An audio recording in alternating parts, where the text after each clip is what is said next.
atong tanan, no? So, Hinay lang. Background.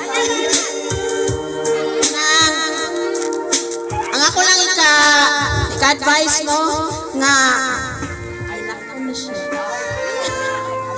kanang makahuman siya sa iyang pag-eskwela.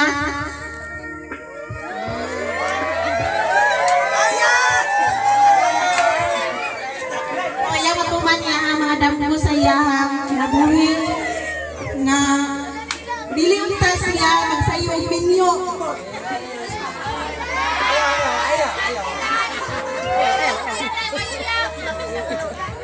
Naunta nagiyahan siya sa atong labaw mga gagahon na hatagan siya sa dukang pangapanalangin naroon nga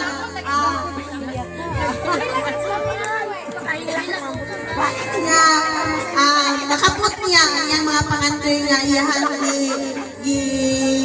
huna-huna o iyang makapot ang